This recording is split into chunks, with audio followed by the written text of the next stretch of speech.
2022 ini paling banyak adalah kegiatan-kegiatan dengan skema Ponzi tentunya, modus-modus money game, di mana kegiatan-kegiatan ini yang ditawarkan adalah bagaimana merekrut orang dengan mendapatkan bonus. Jadi tidak ada barang yang diperjualbelikan, tetapi mereka mendapat bonus apabila semakin banyak mendapatkan orang-orang yang masuk untuk investasi di sini. Dan ini akan tetap kita perkirakan menjadi modus yang utama dalam penawaran-penawaran investasi legal pada tahun 2023. Oleh karena itu apa yang bisa kita sampaikan di sini adalah bahwa memang modus ini modus-modus lama, tetapi bisa dengan kemasan-kemasan baru tentunya. Jadi perlu kehati-hatian masyarakat apabila kita diminta untuk investasi kemudian dengan diberikan imbal hasil tinggi dan kita merekrut orang lain untuk mendapatkan bonus. Nah, ini kita bisa perlu waspadai dan tentu kita bisa mengecek pada legalitasnya di otoritas yang terkait tentunya. Oke baik Pak, Tongam begitu. Tadi kalau kita berbicara skema Ponzi atau money game ini kan bukan sesuatu yang baru dan bahkan sebetulnya sudah, sering kali kita dengar, sudah lama sekali, kita mendengar istilah ini. Nah tapi yang perlu diwaspadai adalah, motif-motif ya ataupun juga modus, terbarunya, skema-skema ataupun juga, bentuk penjualan atau, fasadnya begitu ya Pak ya secara, di depan begitu. Nah apa yang perlu menjadi concern dari masyarakat agar bisa langsung mengetahui bahwa, oh ini adalah skema Ponzi? Ya tentu kepada masyarakat yang ingin mendapatkan informasi atau ingin masuk ke dalam suatu investasi, perlu berikan waktu dulu untuk mengecek bagaimana legalitasnya di otoritas tertentu. Kalau dia jasa keuangan bisa dicek di OJK, kemudian kalau dia perdagangan ada di Kementerian Perdagangan, kalau koperasi di Kemenkop. Jadi ada awareness kita, ada kepedulian masyarakat kita karena uang itu adalah uang kita yang perlu kita investasikan dan mendapatkan keuntungan. Jangan sampai kita ketipu, waspada mengenai legalitasnya tentunya. Kita cek dulu entitas itu apakah terdaftar berizin di otoritas tertentu. Dengan demikian kita bisa mendapatkan perlindungan apabila ada suatu hal yang merugikan kita tentunya karena ada otoritas yang mengawasi entitas tersebut.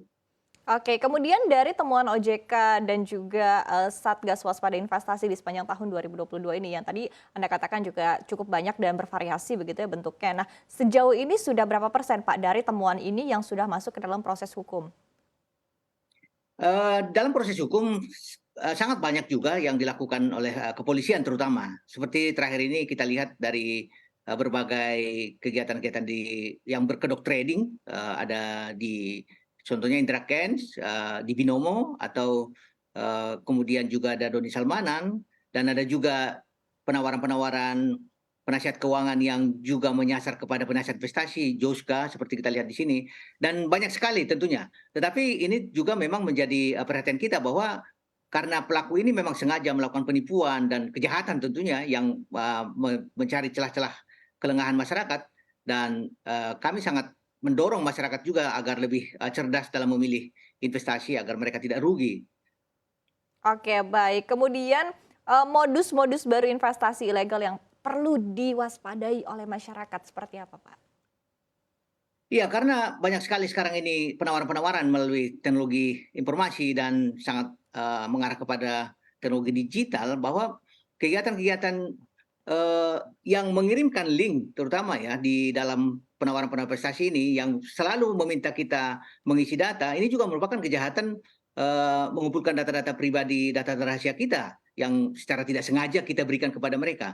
Oleh karena itu kita perlu waspada. Data-data kita tentu kita yang menjaga. Jangan sekali-sekali memberikan informasi mengenai data rahasia kepada orang-orang lain yang bisa meminta kita di dalam aplikasi-aplikasi tertentu yang mereka menawarkan keuntungan-keuntungan, tetapi pada dasarnya mereka merugikan kita dengan mengambil data-data kita. Oleh karena itu masyarakat diminta waspada, jangan mengklik atau mengakses aplikasi atau kegiatan-kegiatan yang tidak dikenal tentunya.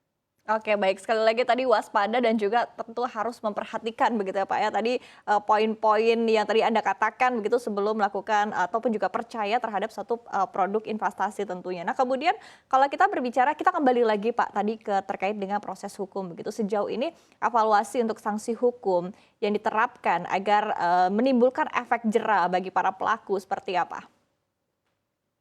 Ya tentu kita ingin mereka ini dihukum berat ya, tetapi memang di berbagai putusan pengadilan ada perbedaan-perbedaan hukuman di sana. Tapi yang pasti yang pertama yang diinginkan oleh masyarakat adalah bagaimana pengembalian kerugian masyarakat dari investasi legal itu. Dan ini menjadi perhatian kita juga di samping pelaku-pelaku ini terkena hukuman pidana, pengembalian kerugian masyarakat merupakan hal yang penting juga. Oleh karena itu memang kalau kita lihat di dalam perkara-perkara pidana banyak sekali masyarakat kita yang tidak bisa mendapatkan kerugian kembali karena asetnya tidak mencukupi atau asetnya disita untuk negara. Oleh karena ini menjadi perhatian kita bahwa yang paling utama adalah bagaimana masyarakat kita mendapatkan kembali hak-haknya akibat dari investasi ilegal ini. Oke, nah ini juga Pak ya menjadi poin utama dan juga menjadi concern masyarakat begitu ya, bagaimana agar masyarakat bisa kembali mendapatkan hak-hak mereka begitu ya. Dan di satu sisi sebetulnya peranan dari Satgas Waspada Investasi untuk membantu korban mendapatkan keadilan dan juga haknya seperti apa, dan juga peranan dari SWI ini untuk tetap memperhatikan ataupun juga tetap memastikan bahwa proses hukum ini bisa berjalan dengan sebaik-baiknya, ini seperti apa Pak? Karena banyak ceritanya tadi yang seperti Anda sebutkan begitu ya, bahwa masih belum selesai masa persidangannya atau tidak diproses lebih lanjut lagi dari sisi penegakan hukum. Ya, sebenarnya yang paling utama kita lakukan di Satgas Waspada Investasi adalah bagaimana mitigasi semakin banyaknya korban. Jadi begitu muncul belum banyak korban atau belum ada korban kita blokir. Namun demikian di beberapa investasi legal banyak sekali memang masalah yang kita hadapi.